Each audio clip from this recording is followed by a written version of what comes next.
الأصدقاء السلام عليكم. Bonjour ou bonsoir les amis. J'espère que vous allez bien partout où vous vous trouvez, bien évidemment. En tout cas, c'est ce que je vous souhaite et surtout pour le meilleur des cas. Bienvenue sur votre chaîne Bled Magharibia qui attend vos encouragements en la partageant auprès de toutes vos connaissances et surtout en vous y abonnant pour y être informé en toute primeur. Merci de nous recevoir une nouvelle fois chez vous et parmi vous. Cette 170e vidéo vient vers vous pour vous proposer ce qui fait débat habituel, c'est-à-dire tout simplement ce qui fait la petite discussion à chaque fois entre nous.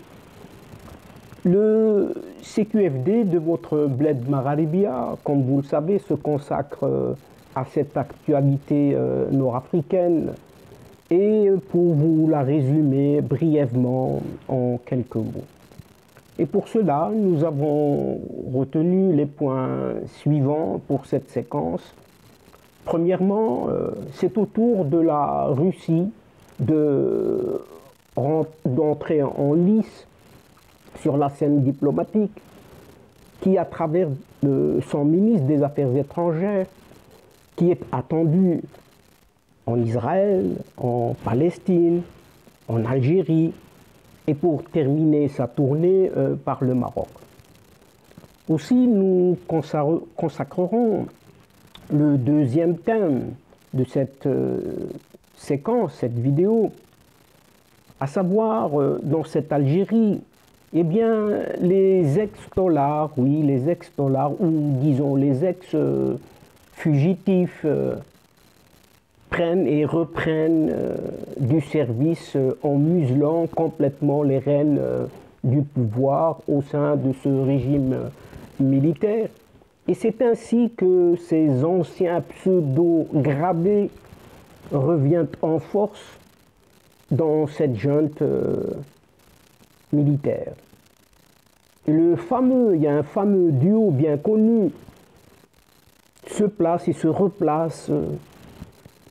En effet, tous ces hommes de main, ils replacent tous leurs hommes de main dans les secteurs stratégiques de l'État.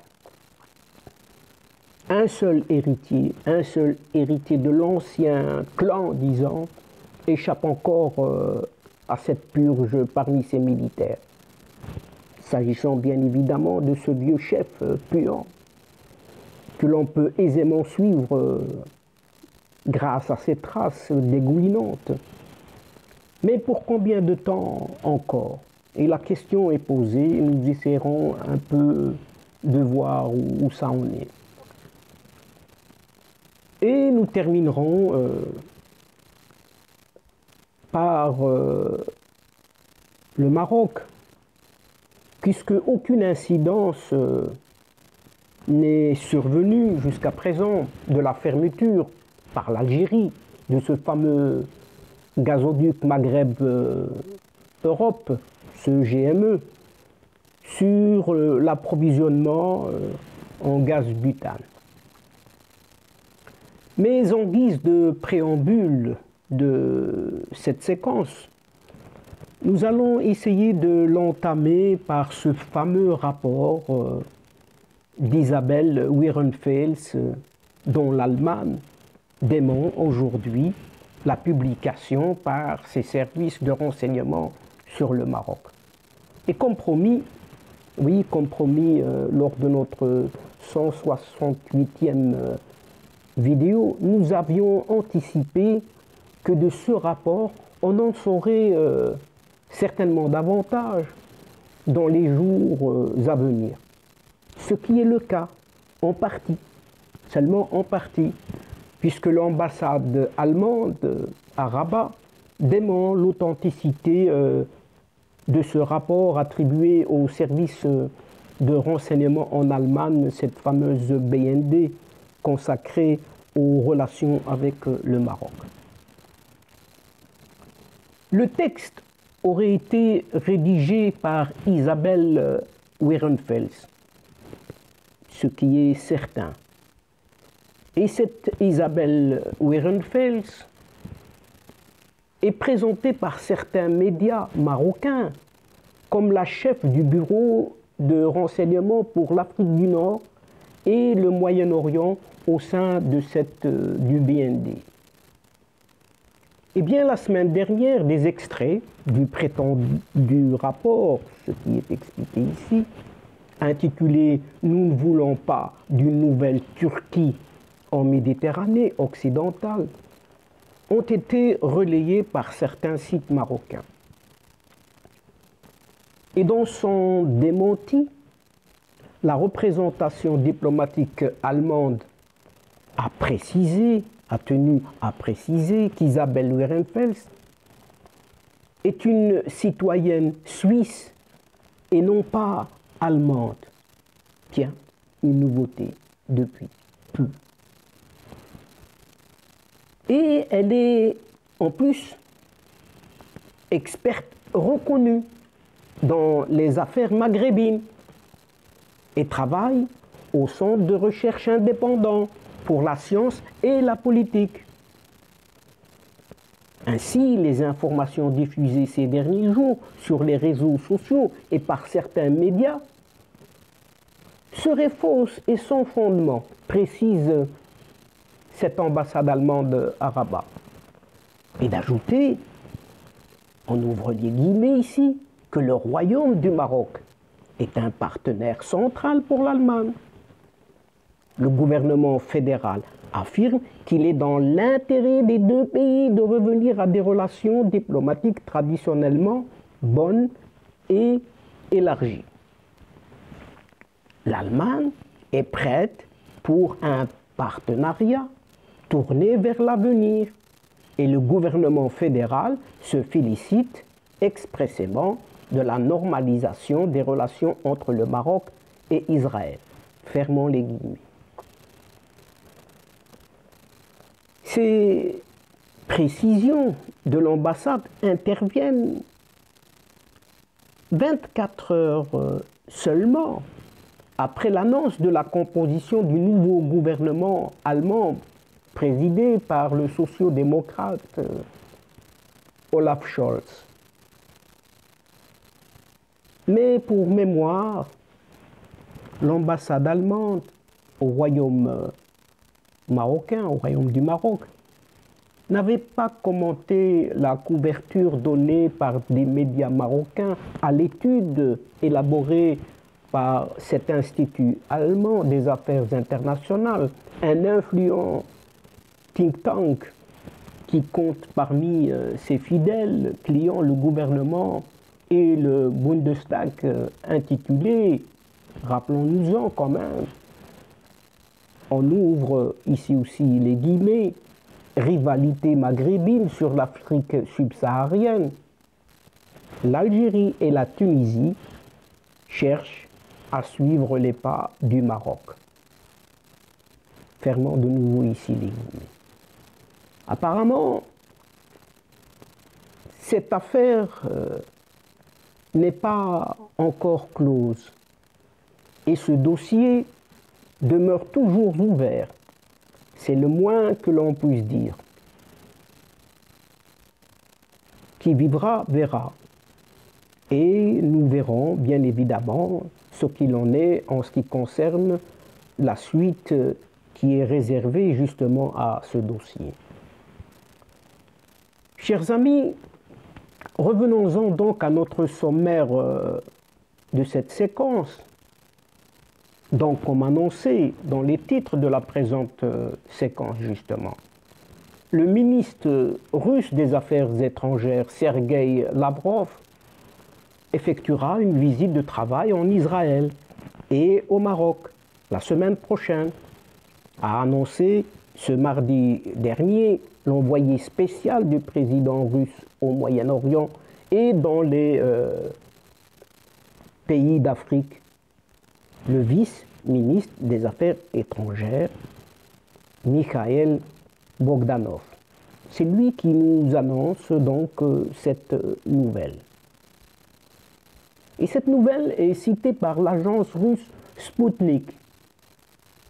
Nous disons que le responsable lui-même a précisé que ce voyage débutera dimanche et lundi. Le chef de la diplomatie russe visitera ainsi Israël, la Palestine, l'Algérie et le Maroc, a-t-il ajouté en précisant qu'en plus des rencontres avec les dirigeants du Royaume du Maroc, Sergueï Lavrov présidera une réunion des ministres des Affaires étrangères du Forum de coopération arabo-russe.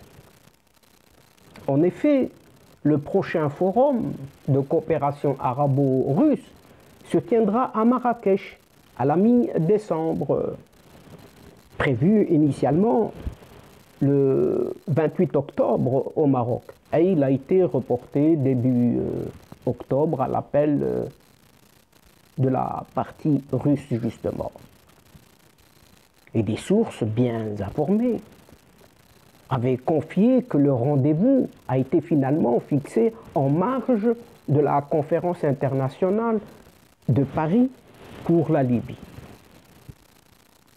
Et sans transition par rapport à cette première nouvelle concernant la diplomatie russe, sans transition, nous passons à notre deuxième thème concernant justement cette escalade de la junte algérienne contre le Maroc cache mal la guerre clanique et le feuilleton interminable de la vendetta exécutée par ce fameux duo Nezzar-Toufiq. Au Maroc, les chaînes du pôle public ne parlent quasiment pas de l'Algérie. Mais en revanche, toutes les chaînes publiques algériennes ne parlent que du royaume marocain, de son alliance contre nature avec l'entité sioniste, entre guillemets, de manifestations de masse dans les villes du Maroc, d'attaques quotidiennes des éléments du Polisario qui font des morts parmi les soldats marocains. Mais on ne sait de quelle source, d'où tirent toutes ces nouvelles pour les annoncer, si ce n'est l'imagination débordante de ces médias algériens. Mais cette propagande qui suinte une haine impuissante n'a pas de limite, comme en attestent les bulletins météo de cette télévision nationale, ENTV, où le Maroc a en effet été banni même du bulletin météo. Grave, c'est ça, se rouler par terre de rire, c'est à mourir de rire. Et ce bulletin météo diffusé sur la télévision algérienne, à l'opposé des autres pays maghrébins. Pendant que la junte est empêtrée dans la mécanique de l'hystérie anti-marocaine, ces parvenus, ces petits caporaux à la retraite, Khaled Nezzar, Mohamed Medine dit Toufiq, poursuivent le nettoyage systématique de l'armée algérienne, de ce qui reste des officiers supérieurs, on les appelle ainsi, et qui ont servi sous les ordres de ce vieux, rappelons-nous-en, Gaïd Salah. Durant ces 2 dernières années, le haut commandement militaire a été complètement décimé, à tel point que pas moins d'une trentaine de de caporaux croupissent actuellement dans les geôles, on ne va pas dire luxueuses, militaires, sans compter des dizaines d'autres hauts gradés mis à la retraite forcée ou tout simplement morts de façon brutale. Le régime algérien, poste de ce petit abbé chassé en avril 2019, eh bien le régime algérien aujourd'hui formé de deux ailes, avec la partie visible de cet iceberg, donc de cette première aile, est constituée par une façade civile. Oui, simple façade fissurée, civile, contrôlée par un chef d'État, major omniprésent, ce vieillard dégoulinant. Et une autre aile qui est apparemment placardée sur ces murs fissurés et qui c'est la figure de cet athée qui se présente en tant que président, mais tout de même un président illégitime de la République algérienne. Et tout le temps accompagné d'un Saïd Chengriha, en patron absolu de cette junte militaire qui détient les rênes du pouvoir en Algérie. Ceci est la première aile.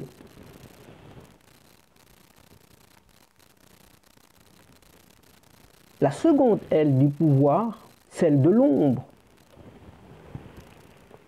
qui représente l'état militaire profond, est formée par ces caporaux qui étaient à la tête de la chaîne de commandement pendant la décennie noire.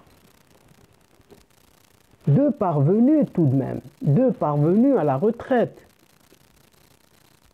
Le plus connu mais invisible, ce fameux Toufiq, ancien patron de l'ex-département de renseignement et de la sécurité, autrement dit DRS, et un autre vieillard, Khalid Nazar, ancien ministre de la Défense durant les années 90 du siècle dernier, sont les seuls pseudo-hauts gradés encore en vie, faisant partie du cercle restreint qui a décidé d'annuler les élections législatives, rappelons-le, de 1991, et d'engager le pays dans une guerre civile sanglante qui a fait plus de 250 000 morts, oui, qui a fait plus de 250 000 morts et autres déplacés, dénombrés à plus d'1 million de personnes. Aujourd'hui, ce clan de l'ombre, naguère décimé par le défunt homme fort de cette époque, de cette junte, cet autre vieux caporal, dénommé Gaïd Salah, eh bien, ce clan revient en force et place dans tous les postes sensibles des militaires, que des militaires, qui ont soit été éjectés, jetés en prison, qui ont soit été jetés en prison, soit fui l'Algérie pour y échapper à cette purge. Mais il y a un avant et un après une Amenas. Et l'on se souvient que Gaïd Salah avait ordonné l'arrestation du puissant chef des services secrets algériens, ce fameux Toufiq, après avoir incarcéré l'un après l'autre tous ses proches collaborateurs et acculé à la fuite vers l'Europe et principalement en Espagne de nombreux autres petits caporaux. À leur tête, celui qui se dit général, ce Khalid Nazar.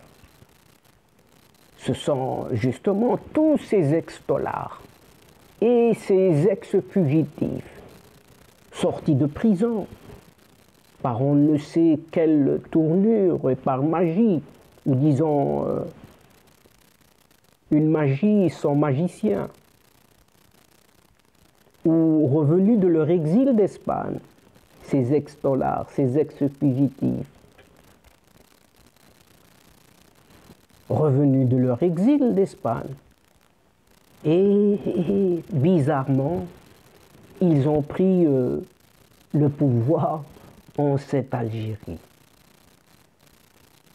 Cette ancienne, nouvelle, on ne sait plus comment l'appeler, junte, a quasiment reconstitué aujourd'hui sa configuration des années 90. Oui, elle a reconstitué aujourd'hui sa configuration des années 90. Car pour la plupart des anciens petits capots qui ont sévi durant la guerre civile de la décennie noire reviennent en force pour occuper des postes clés, purement et simplement.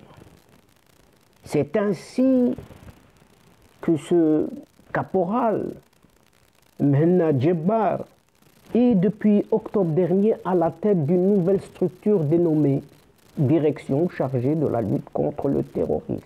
Tiens.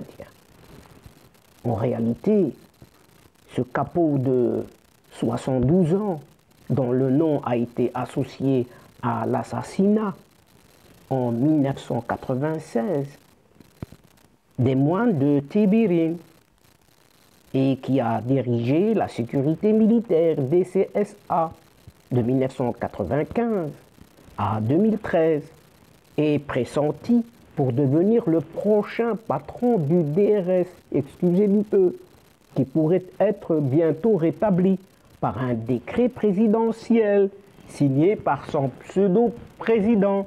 Et bien évidemment, c'est athée. Maintenant, Djebbar sera probablement épaulé par l'ex-bras droit de Tawfiq, ce sous-fifre de caporal Hassan, alors même que ce dernier est l'un des acteurs de l'effondrement de l'État algérien après le carnage qu'il a commis contre les otages, étrangers pour la plupart, détenus par des terroristes lors de l'attaque du site de la plateforme gazière de Tign-Tourin, à proximité de la commune d'Ain Amenas en janvier 2013. Un fiasco, quoi. Oui, un fiasco qui a dévoilé au monde entier l'incompétence de l'armée algérienne et a profondément modifié la perception qu'avait nombre de puissances sur l'Algérie. Un diplomate étranger accrédité dans une chancellerie à Rabat confie, ouvrant les guillemets, « Mon pays a complètement reconsidéré la place de l'Algérie en Afrique du Nord après la prise d'otage d'Ain Amenas. Le régime algérien a non seulement apporté la preuve qu'il était incapable de défendre ses frontières, mais son intervention catastrophique a ruiné le capital dont le créditaient de nombreuses puissances. » Fermons les guillemets. Et selon ce diplomate, il rajoute, il y a un avant et un après Ain Amenas. Et l'arrestation de ce petit capot Hassan en 2015 et sa condamnation à 5 ans de prison sont à l'origine du premier communiqué rendu public par ce Tawfiq pour défendre son proche collaborateur. Un autre revenant, ce petit colon, pour ne pas dire colonel, colon Abdelkader Di Nasser Jeune, ancien fugitif en Espagne, a été nommé récemment patron du centre principal des opérations CPO, ou caserne à Antar, sinistrement connu pour être un lieu de torture relevant de la Direction générale et de la sécurité intérieure DGSI. Et ce Nasser jeune a fait l'essentiel de sa carrière au sein de la Direction centrale de la sécurité de l'armée, DCSA, du temps où elle était le bras armé de l'ex-DRS dans le traitement des réseaux présumés terroristes des années 90.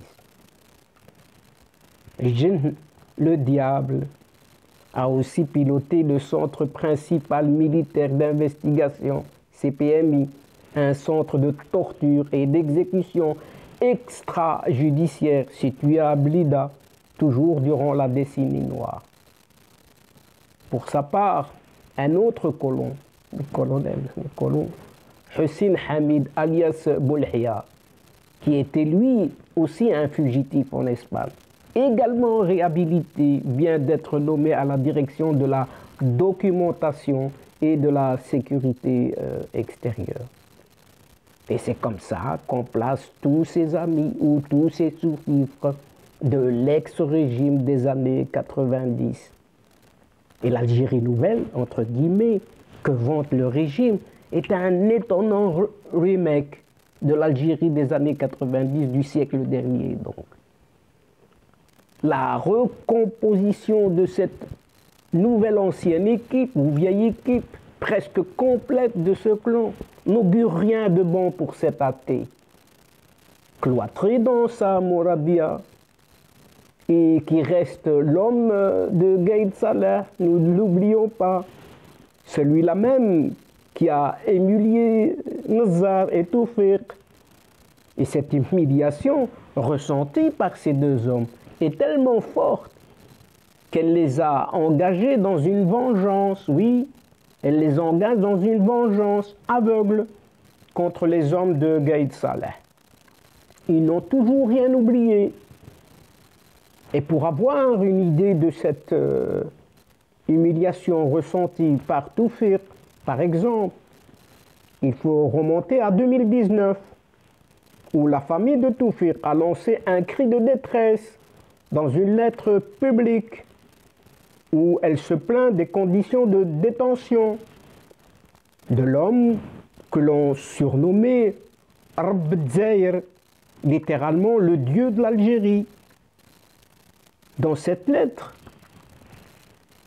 la famille faisait part d'une chute de Toufiq dans le centre pénitentiaire de Blida et qui aurait occasionné une fracture complexe de l'omoplate droite. Or, le tout-puissant Toufiq subit alors une intervention chirurgicale dans une structure légère relevant de la première région militaire, loin d'être équipée pour ce type d'accident, alors que son état, compte tenu de son âge et de sa situation, nécessite une prise en charge spécialisée à l'hôpital militaire de Ain Naja, qui aurait été plus appropriée pour la qualité des soins, fait remarquer sa famille. Quelques semaines plus tard, les trois enfants de Mohamed Mediane, dit Toufiq, lancent une pétition pour demander la libération de leur père. Et dans cette pétition, Toufiq, chef de tous les services de renseignement en Algérie, est décrit comme, il faut se retenir de pouffer de rire quand même. Il faut se retenir, oui, tout simplement de rire et de sourire. Donc, cette pétition demande la libération de leur père dans cette pétition. Toufiq, chef de tous les services de renseignement, est décrit comme un détenu politique et d'opinion. Lui, l'ancien chef du DRS. N'est-ce pas là un paradoxe? Bizarre tout de même. Manque pas de culot cette famille. Et dans cette pétition, son fils, Sid Ali, et ses deux filles, Nassila et Sabrina Mediane, pleurent en public leur papa. Donc un outrage que rien ne peut effacer. Une fois qu'on a pris la mesure de l'humiliation de deux très puissants petits caporaux, tout de même, l'un acculé à la fuite, l'autre incarcéré dans les pires conditions. On comprend dès lors que leur soif de vengeance, ces deux-là, dépasse toute autre considération. Le général-major Mohamed Qaïdi, pourtant très populaire, l'un des rares rescapés de la purge qui a frappé les hauts gradés qui ont servi sous le commandement de Gaïd Salah, a été arrêté et limogé au début du mois de novembre, et son éviction a provoqué un choc dans l'armée algérienne. Aujourd'hui, qui, parmi tous ces caporaux qui ont servi sous le commandement de Gaïd Salah, est encore en poste? Le commandant des forces terrestres, juste celui-là, ce dégoulinant et pion, Saïd Chengriha, est la seule présence qui rappelle aujourd'hui au duo Nzar Toufiq que leur vendetta n'est pas encore complète. Et là aussi, qui vivra verra, et l'avenir tout proche nous réserve bien des surprises. Et enfin, nous terminons notre séquence par ce troisième point, donc ce troisième point concernant cette décision de l'Algérie de fermer ce gazoduc Maghreb-Europe GME qui passait via le Maroc, s'est invité au programme du lundi 6 décembre dernier de la session hebdomadaire des questions orales à la Chambre des représentants marocains. Le groupe des députés PAM, Parti Authenticité et Prospérité, a soulevé la question relative au risque sur un quelconque problématique liée à l'approvisionnement du marché marocain en gaz butane. Et la ministre de la Transition énergétique et du Développement durable a expliqué qu'il n'y a aucune relation entre l'usage du gaz par les ménages et les exploitations agricoles. Ainsi, l'autre produit qui passait par le gazoduc Maghreb-Europe. Madame Leila Ben Ali a précisé que l'approvisionnement du marché national en gaz butane est assuré de manière régulière et dans les meilleures conditions, grâce à 16 sociétés importatrices opérant. Donc, Madame Ben Ali nous précise bel et bien que le gaz butane est approvisionné régulièrement et dans les meilleures conditions grâce à 16 sociétés importatrices opérant dans les différents ports du royaume. Et la ministre a souligné en plus que la majorité des quantités de gaz butane importées proviennent d'Europe et d'Amérique du Nord, soit plus de 80%. Elle ajoute que l'opération de remplissage des bonbonnes de 3 kg, de 6 kg et de 10 kg s'effectue dans 130 centres et acheminée par 630 distributeurs.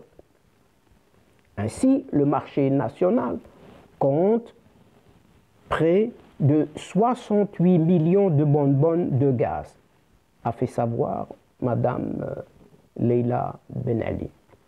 Et sur ces dernières nouvelles, chers amis, concernant justement l'approvisionnement en gaz du Maroc, que se termine cette séquence. Et donc, chers amis et chers adeptes de la chaîne, c'est ici que nous prenons congé de vous, mais néanmoins, nous espérons vous retrouver très bientôt avec grand plaisir au travers de votre Ce qui fait débat ou ce qui fait la petite discussion entre nous à chacune de nos rencontres. En tout cas, un tout grand merci. Oui, un tout grand merci pour votre confiance, votre fidélité et votre patience. Mais surtout pour votre participation, de nous écouter jusqu'au bout des séquences.